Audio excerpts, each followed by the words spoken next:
그 노인네 또 이마트에서 쇼핑했다더군. 화장품만 20만원어치.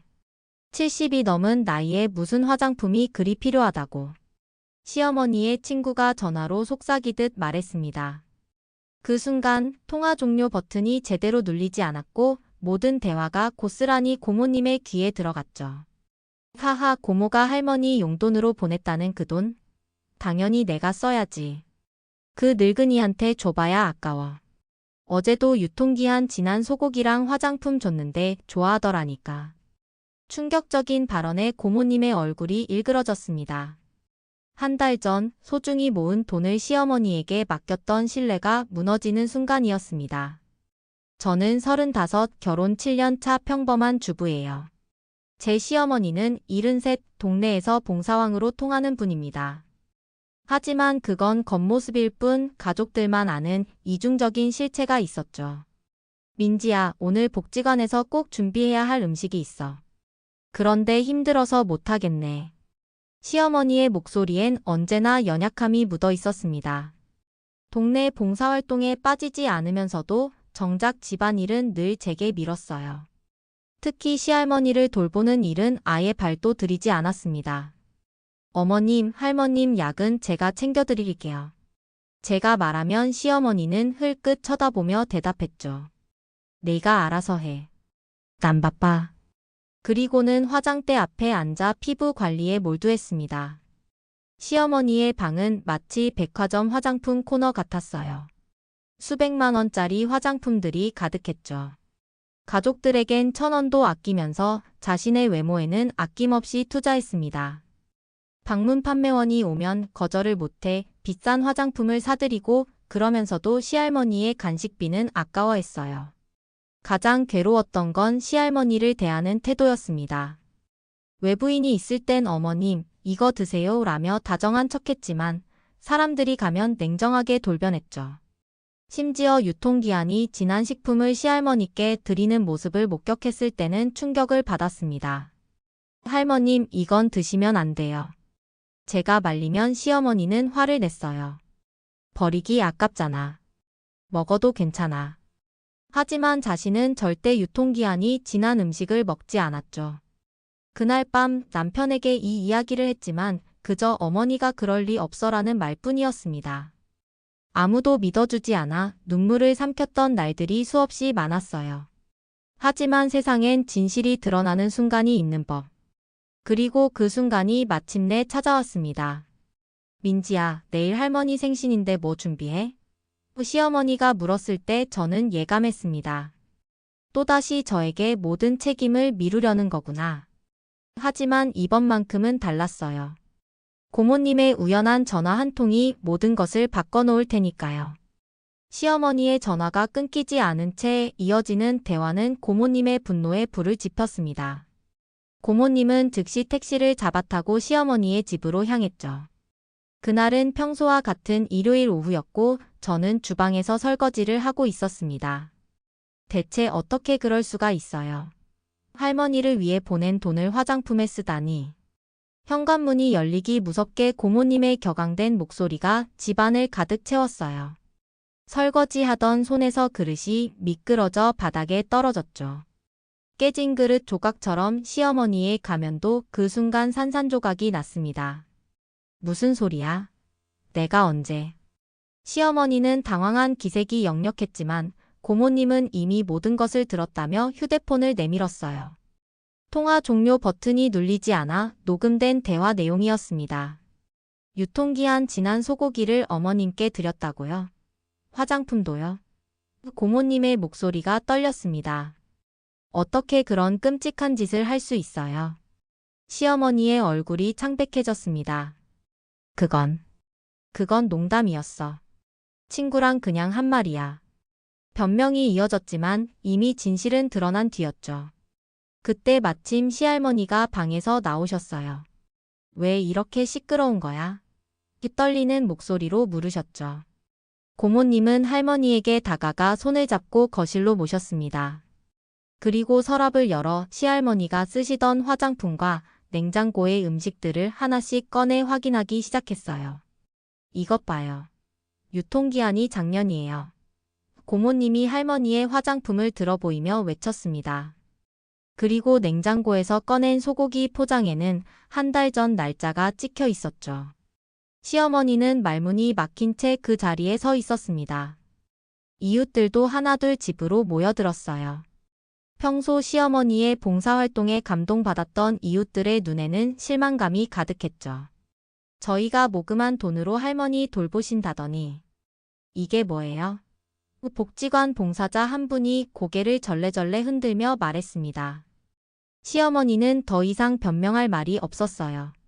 그저 자신의 방으로 들어가 문을 잠그셨죠. 그날 이후 시어머니의 평판은 완전히 무너졌습니다. 동네 사람들은 더 이상 그녀를 봉사의 여왕이라 부르지 않았어요. 대신 겉과 속이 다른 사람이라는 딱지가 붙었죠. 가장 충격을 받은 건 제 남편이었습니다. 어머니에 대한 신뢰가 완전히 무너져 내린 그는 며칠 동안 말없이 지냈어요. 믿을 수 없어. 어머니가 그럴 리가 없는데. 그는 중얼거렸지만 증거 앞에서는 더 이상 어머니를 변호할 수 없었습니다. 고모님은 시할머니를 자신의 집으로 모시고 가겠다고 했어요. 더 이상 이 집에 두면 안 되겠어요. 제가 모시겠습니다. 시할머니는 묵묵히 고개를 끄덕이셨죠. 긴 세월 동안 느껴온 서러움이 그 고갯짓에 담겨 있었습니다. 저는 그날 밤 깊은 생각에 잠겼어요. 겉으로는 완벽한 시어머니의 이중적인 모습이 저를 괴롭혔지만 한편으로는 인간의 약점과 허영심에 대해 생각하게 됐죠. 누구나 자신이 만든 가면 뒤에 숨은 채 살아가고 있는지도 모릅니다. 그리고 그 가면이 벗겨질 때 남는 것은 무엇일까요? 가면이 벗겨진 시어머니의 모습은 처참했습니다. 사람들의 존경과 신뢰, 그리고 가족의 사랑까지 모두 잃어버렸으니까요. 하지만 이것이 끝이 아니었습니다. 더 큰 폭풍이 다가오고 있었죠. 사건 발생 이틀 후 동네는 시어머니의 이야기로 떠들썩했습니다. 동네 슈퍼에서 만난 이웃들이 저를 보는 시선도 달라졌어요. 동정과 호기심이 섞인 눈길로 민지 씨 괜찮아요? 라고 묻는 말에 그저 미소로 답할 뿐이었죠. 겉으로는 강한 척했지만 마음속으로는 복잡한 감정이 뒤엉켜 있었습니다. 도대체 어떻게 저런 일이? 약국 앞에서 마주친 복지관 봉사자들이 수군거렸습니다. 시어머니와 함께 봉사활동을 하던 분들은 배신감에 충격을 받은 듯 했어요. 몇몇은 저에게 다가와 위로의 말을 건네기도 했습니다. 민지 씨는 정말 대단해요. 그런 상황에서도 묵묵히 견뎌내다니. 하지만 동네 사람들의 시선보다 더 견디기 힘든 건 집안의 무거운 공기였습니다. 시어머니는 방에서 나오지 않았고 남편은 말수가 확연히 줄었어요. 식사 시간마다 텅 빈 할머니의 자리를 바라보며 우리 셋은 침묵 속에서 밥을 먹었죠. 시어머니의 휴대폰은 계속해서 울렸습니다. 복지관에서, 자원봉사 모임에서, 그리고 친구들로부터 걸려오는 전화였어요.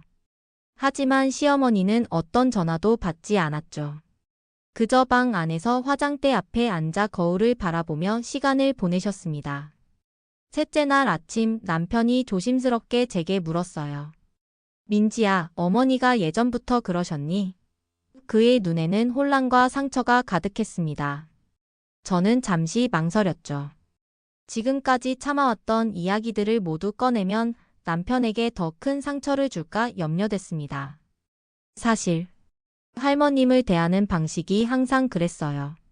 하지만 누구도 믿어주지 않을 것 같아서. 제 말에 남편은 깊은 한숨을 내쉬었습니다. 미안해, 내가 몰랐어. 그날 오후 더 충격적인 소식이 들려왔어요. 복지관에서 시어머니가 관리하던 봉사기금에 문제가 있다는 의혹이 제기된 것이었습니다. 복지관 관계자들이 집으로 찾아와 장부 확인을 요청했죠. 죄송합니다만 장부를 확인해야 할 것 같습니다. 최근 몇 년간의 기부금 사용 내역에 의문점이 있어서요. 복지관 관계자의 말에 시어머니는 창백한 얼굴로 방에서 나왔습니다. 처음으로 사흘 만에 모습을 드러낸 것이었죠. 그런 건 없어요. 모든 돈은 제대로 썼습니다. 시어머니의 목소리가 떨렸어요. 하지만 복지관 관계자는 단호했습니다. 장부만 확인하면 될 일입니다. 오해가 있었다면 바로 해소될 테니까요. 시어머니는 마지못해 서랍에서 장부를 꺼냈습니다. 그리고 그 순간 저는 시어머니의 손이 심하게 떨리는 것을 발견했어요. 무언가 더 큰 문제가 있음을 직감했죠. 장부를 확인하던 관계자의 표정이 점점 굳어갔습니다. 이게 맞습니까? 지난 3년간 모금된 1,500만 원 중 절반 이상이 개인 용도로 지출된 것으로 보이는데요. 관계자가 가리킨 내역에는 화장품, 옷, 미용실 등의 지출이 적혀 있었어요. 시어머니는 말문이 막힌 채 자리에 주저앉았습니다. 더 이상 변명할 수 없는 상황이었죠. 남편은 충격에 휩싸인 채 장부를 넘겨보았어요. 어머니, 어떻게 이럴 수가. 그날 밤 시어머니는 모든 것을 인정했습니다. 봉사활동을 시작한 것도 처음에는 순수한 마음이었지만 점차 사람들의 인정과 칭찬에 중독되어 이중적인 삶을 살게 되었다고요.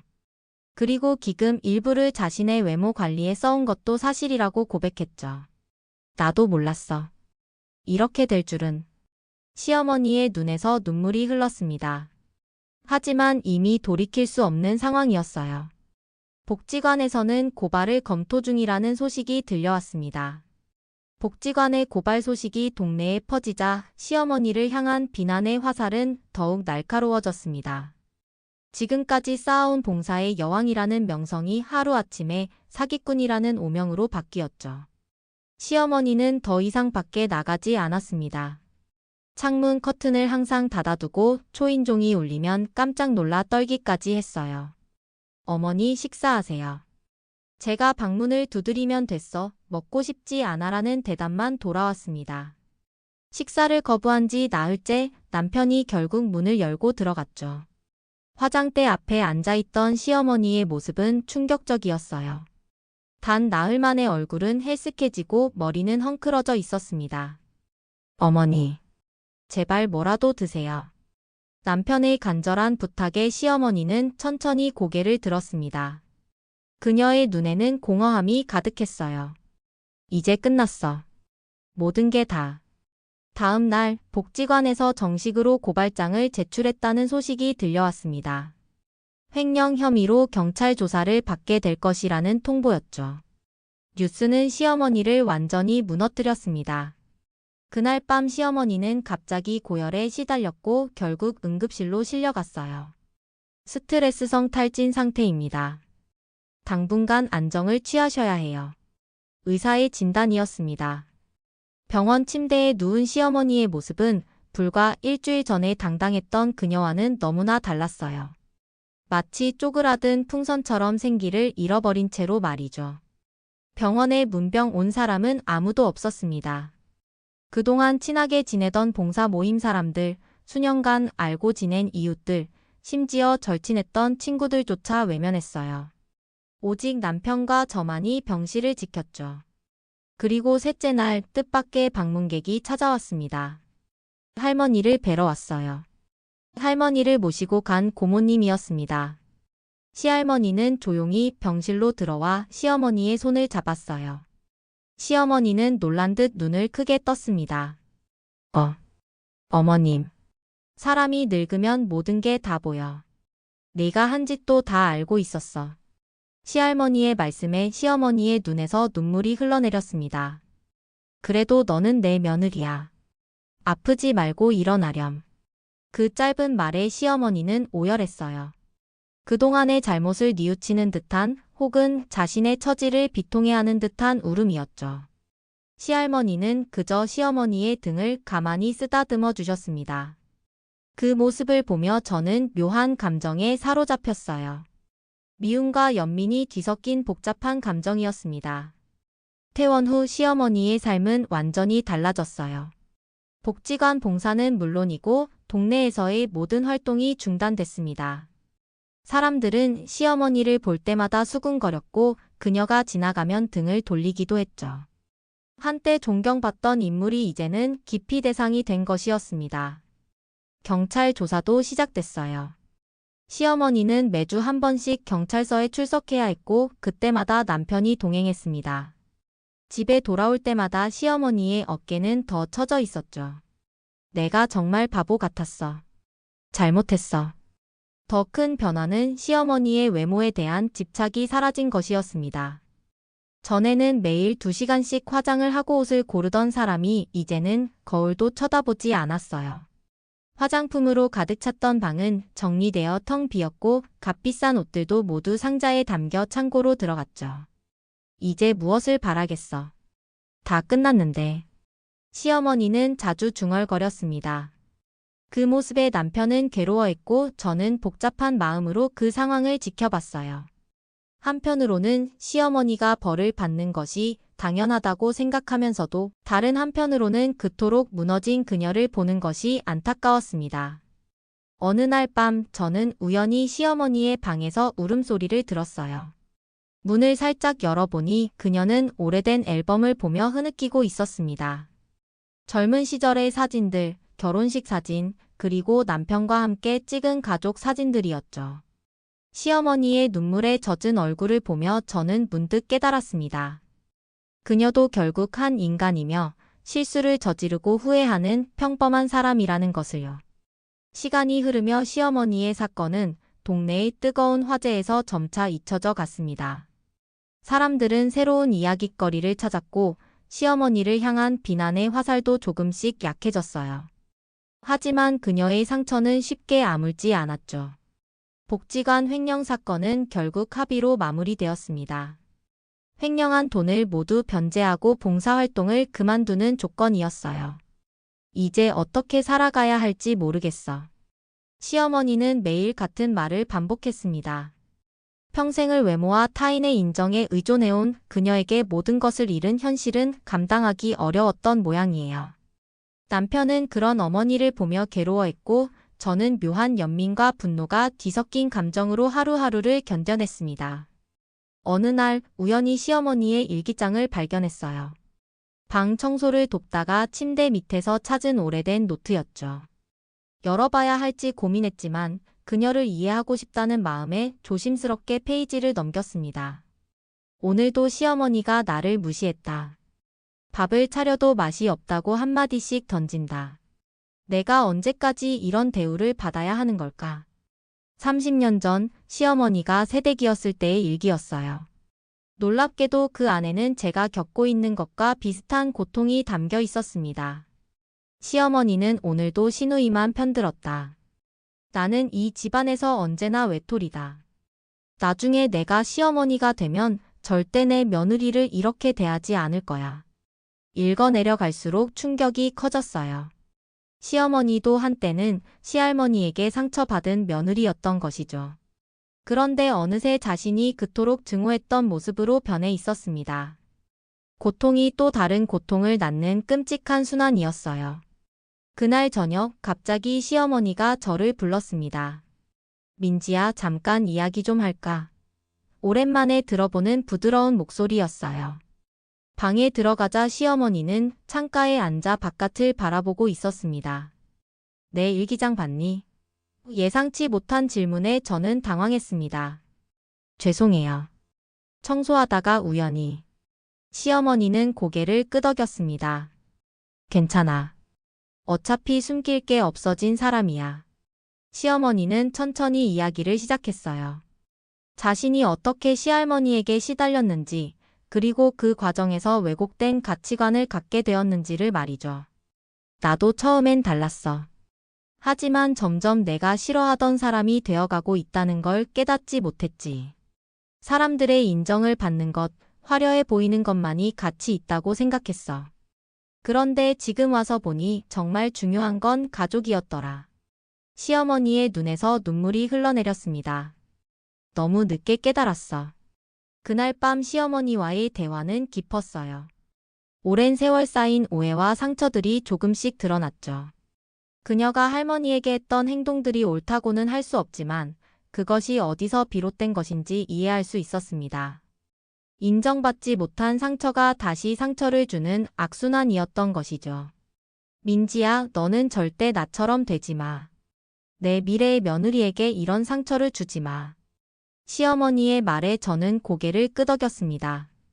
알고 있어요, 어머님. 이 고통의 순환을 끊어야 해요. 다음 날 뜻밖의 소식이 들려왔어요. 시할머니가 갑자기 쓰러지셨다는 소식이었습니다. 고모님의 다급한 전화에 우리는 서둘러 병원으로 향했죠. 중환자실 앞에서 만난 고모님의 얼굴은 창백했어요. 상태가 좋지 않아요. 의사 선생님이 가족들 오라고 하셨어요. 시어머니는 그 자리에 굳어버렸습니다. 할머니와의 마지막 만남이 병원에서 그녀가 건넨 용서의 말이었다는 사실이 그녀를 더욱 괴롭히는 듯했어요.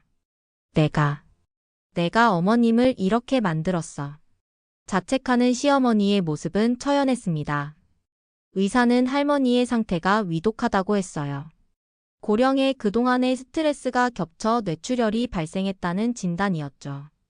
수술을 해야 하지만 성공 가능성이 낮다고 했습니다.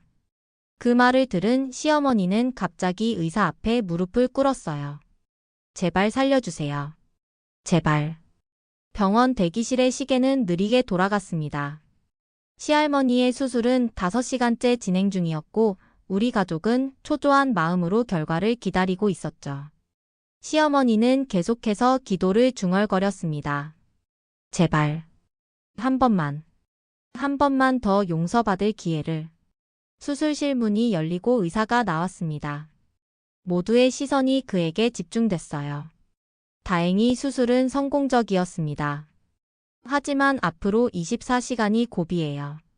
그리고 회복하더라도 후유증이 있을 수 있습니다. 시어머니는 그 자리에 주저앉아 흐느꼈습니다. 안도와 후회, 그리고 자책의 감정이 뒤섞인 복잡한 울음이었어요. 남편이 그녀의 어깨를 감싸 안았지만 시어머니의 울음은 쉽게 그치지 않았습니다. 중환자실에 누워있는 할머니의 모습은 너무나 작고 연약해 보였어요. 온갖 기계와 선에 둘러싸인 그녀의 얼굴은 창백했습니다. 면회는 짧게 허용되었고 시어머니는 할머니의 손을 잡고 끊임없이 사과했어요. 어머님, 용서해 주세요. 제가 잘못했어요. 그날부터 시어머니는 병원을 떠나지 않았습니다. 중환자실 앞 의자에서 밤을 새우고 허락된 면회 시간마다 할머니 곁을 지켰어요. 평소 자신의 외모에 집착하던 사람이 이제는 머리를 빗는 것조차 잊은 채 오직 할머니의 회복만을 바라고 있었죠. 일주일이 지나고 할머니의 상태는 조금씩 호전되었습니다. 의식을 되찾았고 간단한 대화도 가능해졌어요. 놀랍게도 할머니가 가장 먼저 찾은 사람은 시어머니였습니다. 영수가. 할머니가 시어머니의 이름을 부르자 그녀는 또다시 눈물을 쏟았어요. 어머님, 정말 죄송해요. 시어머니의 사과에 할머니는 천천히 고개를 저었습니다. 이제 괜찮아. 나도 너에게 잘해주지 못했어. 두 사람의 대화는 짧았지만 그 안에는 오랜 세월의 오해와 상처가 녹아 있었어요. 그날 밤 병실 밖 복도에서 시어머니와 저는 오랜만에 깊은 대화를 나눴습니다. 내가 읽은 일기. 그건 내가 새댁이었을 때 쓴 거야. 시어머니에게 상처받고 괴로워하던 시절이었지. 시어머니의 목소리는 담담했어요. 그때는 내가 절대 시어머니처럼 되지 않겠다고 다짐했어. 하지만 어느새 나도 똑같이 변해 있더라. 시어머니는 깊은 한숨을 내쉬었습니다. 사람은 자기도 모르게 자신이 싫어하던 모습을 닮아가는 것 같아. 왜 그렇게 변하셨어요? 제가 조심스럽게 물었어요. 시어머니는 잠시 생각에 잠겼다가 대답했습니다. 인정받고 싶었던 것 같아. 시어머니에게 인정받지 못했으니 다른 사람들에게라도 인정받고 싶었던 거지. 그래서 봉사활동을 시작했고 사람들의 칭찬에 중독됐어. 그리고 외모에 집착한 것도. 시어머니는 말을 이었습니다. 늙어가는 게 두려웠어. 젊고 아름다울 때는 사람들이 나를 대우해줬으니까. 그 관심과 존중이 사라질까 봐 필사적으로 매달렸던 거야. 시어머니의 고백을 들으며 저는 모든 인간이 가진 보편적인 불안과 두려움을 느꼈습니다. 누구나 사랑과 인정을 갈망하고 그 그것을 얻기 위해 때로는 왜곡된 방식으로 행동할 수 있다는 것을요. 그것이 결코 그녀의 행동을 정당화하지는 않지만 이해할 수는 있게 해주었습니다. 민지야, 내게 정말 미안해. 시어머니가 제 손을 잡았어요. 내가 얼마나 힘들었을지. 이제야 조금 알 것 같아. 그녀의 눈에는 진심이 담겨 있었죠. 저는 고개를 끄덕였습니다. 저도 이제 이해해요. 어머님. 그날 이후 시어머니는 변하기 시작했습니다. 화장대 앞에서 보내던 시간이 줄어들고 대신 할머니의 병간호에 더 많은 시간을 쏟았어요. 동네 사람들의 시선과 평판에 집착하던 그녀는 이제 오직 가족에게만 관심을 기울였습니다. 사람은 결국 다 늙게 마련이야. 할머니가 병실에서 했던 말이 시어머니의 마음에 깊은 울림을 준 것 같았어요. 중요한 건 겉모습이 아니라 마음가짐이지. 시어머니는 이제야 그 말의 의미를 깨달은 듯 했습니다. 2달이 지나고 할머니는 퇴원했습니다. 의사의 예상보다 빠른 회복이었어요. 시어머니는 할머니를 다시 모시기로 했고 이번에는 진심으로 돌보겠다고 다짐했습니다. 고모님은 처음에 반대했지만 할머니의 의견을 존중해 결국 동의했어요. 영숙이가 나를 돌봐주겠대. 한 번 더 기회를 주고 싶구나. 할머니의 결정에 고모님은 한숨을 쉬었습니다. 어머니 정말 괜찮으세요? 또 실망하시면 어쩌시려고요? 할머니는 미소를 지으며 대답했어요. 사람은 변할 수 있어. 나도 변했고 영숙이도 변하고 있잖니. 할머니가 돌아온 첫날, 시어머니는 손수방을 정리하고 새 이불과 옷을 준비했습니다. 이전에는 상상할 수 없었던 모습이었죠. 어머님, 이제 제가 모실게요. 정성껏 모실 거예요. 시어머니의 목소리에는 진심이 담겨 있었습니다. 남편은 어머니의 변화를 보며 놀라워했어요. 어머니가 정말 달라지셨네. 이렇게 변하실 줄은 몰랐어. 그의 말에 저는 미소를 지었습니다. 사람은 언제든지 변할 수 있나 봐요. 중요한 건 진심으로 깨닫는 것이겠죠. 하지만 동네 사람들의 시선은 여전히 차가웠어요.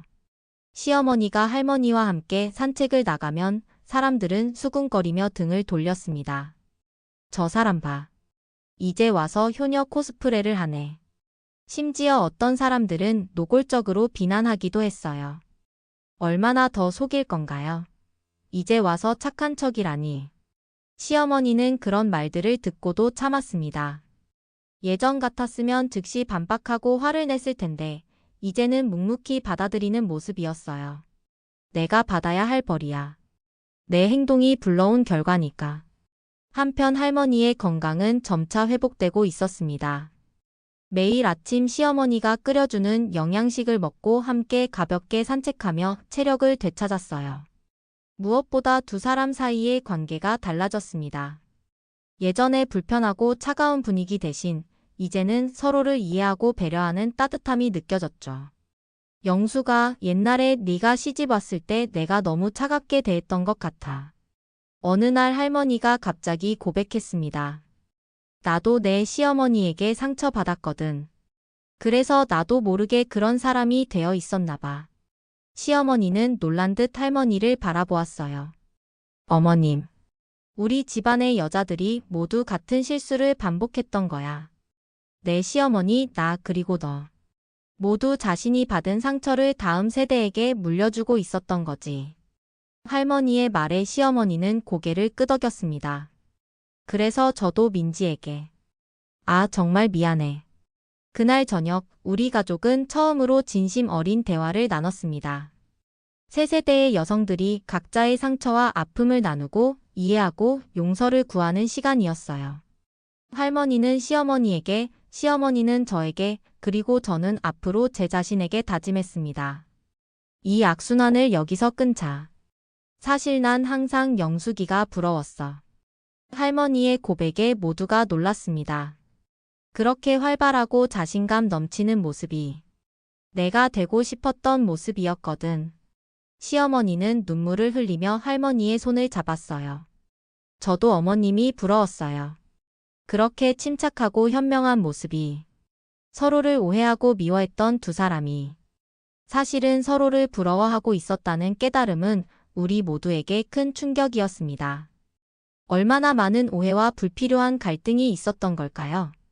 그저 솔직한 대화 한 번으로 풀 수 있었던 문제들이었는데 말이죠. 그날 밤 침대에 누워 저는 남편에게 물었어요. 우리가 부모가 되면 어떤 모습일까요? 남편은 잠시 생각하더니 대답했습니다. 글쎄, 완벽하진 않겠지만 최선을 다할 거야. 그리고 무엇보다 솔직하게 소통하는 가족이 되자. 저는 고개를 끄덕였습니다. 어쩌면 그것이 가장 중요한 것일지도 모르겠다는 생각이 들었어요. 완벽한 부모나 완벽한 가족은 없겠지만 서로의 상처를 이해하고 진심으로 소통하려는 노력만으로도 많은 것이 달라질 수 있을 테니까요. 다음 날 아침 시어머니는 오랜만에 화장대 앞에 앉았습니다. 하지만 이번에는 화려한 화장을 하기 위해서가 아니었어요. 오래된 사진첩을 꺼내 천천히 넘기기 시작했죠. 그녀의 젊은 시절부터 결혼, 그리고 남편과 함께한 순간들이 담긴 사진들이었습니다. 내 인생에서 정말 소중한 것이 무엇인지 이제야 알겠어.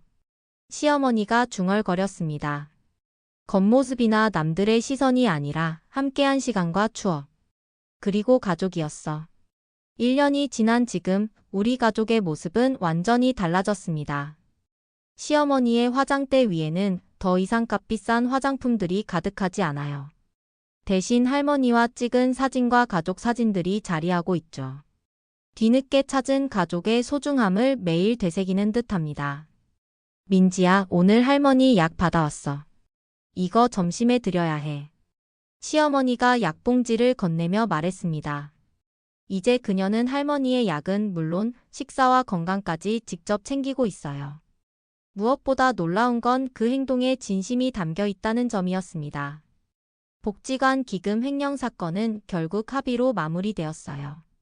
시어머니는 모든 돈을 변제하고 봉사활동은 그만두게 되었죠. 처음에는 그 사실이 그녀를 괴롭혔지만 이제는 오히려 해방된 듯한 표정을 짓고 있습니다. 사람들의 칭찬에 중독되어 있었던 것 같아. 이제는 그런 거 없이도 행복해. 할머니의 건강도 많이 좋아졌어요. 병원에서는 기적적인 회복이라고 했지만 저는 알고 있었습니다. 진심 어린 보살핌과 사랑이 만들어낸 결과라는 것을요.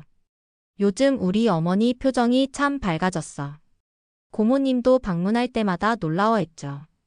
동네 사람들의 시선도 조금씩 변하고 있었습니다.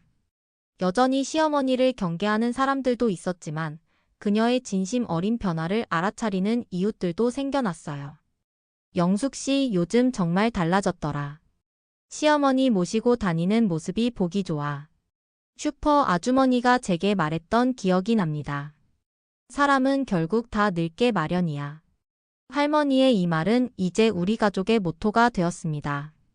시어머니는 이 말을 가슴에 새기며 자신의 외모에 대한 집착을 내려놓았어요. 화장은 간소해졌고 그토록 집착하던 값비싼 옷들도 대부분 기부했죠. 이제 겉모습보다 내면의 아름다움이 더 중요하다는 걸 알겠어. 어느 날 시어머니가 저를 불렀습니다. 민지야, 너에게 보여주고 싶은 게 있어. 그녀는 오래된 상자를 꺼냈어요. 그 안에는 그녀가 새댁 시절부터 쓴 일기장들이 가득했습니다. 이걸 읽어보면 내가 나를 좀 더 이해할 수 있을 것 같아. 일기장을 읽으며 저는 시어머니의 삶을 새롭게 바라보게 되었어요. 그녀도 한때는 꿈 많은 새댁이었고 시할머니에게 상처받은 며느리였으며 인정받기 위해 애쓰던 여성이었습니다. 그 과정에서 자신도 모르게 가면을 쓰게 되었고 결국 그 가면에 자신의 본 모습을 잃어버렸던 거예요. 민지야, 만약 네가 나중에 시어머니가 되면 절대 내 실수를 반복하지 마. 시어머니의 말에 저는 고개를 끄덕였습니다. 약속할게요. 이 고통의 순환을 저희 세대에서 끊을게요. 할머니는 이제 아흔을 바라보고 있지만 표정은 더없이 평온합니다. 때로는 과거를 회상하며 자신의 실수를 이야기하기도 해요. 나도 영숙이에게 더 잘해줬어야 했는데. 내가 받은 상처를 그대로 물려줬구나. 그런 할머니에게 시어머니는 이제 진심으로 존경을 표합니다. 어머님, 그땐 다 그랬어요. 이제는 서로 이해하니까 괜찮아요. 남편도 가족의 변화를 지켜보며 감사해하고 있습니다. 덕분에 우리 가족이 더 단단해진 것 같아. 어머니도 할머니도 모두 달라지셨어. 그의 말처럼 위기는 오히려 우리 가족을 더 깊이 연결시켜 주었어요. 옆집 할머니가 우리 시할머니를 만나러 종종 놀러 오십니다. 두 분은 같은 세대의 공감대가 있어서인지 대화가 잘 통하는 모양이에요. 영숙이가 요즘 정말 달라졌어. 시어머니를 저렇게 잘 모시다니 옛날엔 상상도 못했지. 옆집 할머니의 말에 시할머니는 미소 지으며 대답하셨죠. 사람은 언제든 변할 수 있는 법이야. 오늘은 시할머니의 구순 생신입니다. 시어머니는 아침부터 정성껏 미역국을 끓이고 할머니가 좋아하시는 음식들을 준비했어요. 예전에는 귀찮아하고 부담스러워했을 일들을 이제는 기쁜 마음으로 하고 있었죠. 어머님, 오래오래 건강하세요. 제가 끝까지 모실게요. 저는 그 모습을 지켜보며 깊은 감동을 느꼈습니다. 사람은 정말 변할 수 있구나. 그리고 그 변화가 진심에서 비롯될 때 주변의 모든 것을 바꿔놓을 수 있다는 것도 말이죠. 할머니의 말씀처럼 사람은 결국 다 늙게 마련이고 중요한 건 그 과정에서 어떤 선택을 하느냐는 것입니다. 시어머니가 겪은 일은 비극이었지만 그것이 오히려 그녀에게 깨달음을 주었어요. 외모와 타인의 시선에 집착하며 살았던 그녀가 이제는 가족의 소중함과 진정한 행복이 무엇인지 알게 된 것이죠. 때로는 고통스러운 실패와 상실이 우리를 더 나은 사람으로 만들어주기도 합니다. 저는 이 경험을 통해 한 가지 다짐을 했습니다. 타인을 함부로 판단하지 않고 겉모습이 아닌 내면의 가치를 보겠다고요. 그리고 언젠가 제가 시어머니가 되었을 때 이 고통의 순환을 끊고 새로운 전통을 만들어 나가겠다고 말이죠. 시어머니의 실수와 후회, 그리고 변화는 제게 값진 교훈을 주었으니까요. 민지야, 고마워. 시어머니가 문득 제 손을 잡았습니다. 네가 있어서 나도 변할 수 있었어. 저는 미소를 지으며 대답했어요. 아니에요, 어머님. 모든 건 어머님 스스로 이루신 거예요. 용기 내서 변화하기로 결심하셨으니까요. 오늘의 생신상 앞에서 우리 가족은 새로운 출발을 다짐했습니다. 과거의 상처와 오해를 딛고 서로를 진심으로 이해하고 사랑하는 가족으로 말이죠. 어쩌면 이것이 진정한 가족의 의미가 아닐까요? 완벽하지 않아도 실수와 후회가 있어도 결국은 서로를 받아들이고 함께 성장해 나가는 것. 그것이 우리가 발견한 소중한 진실입니다.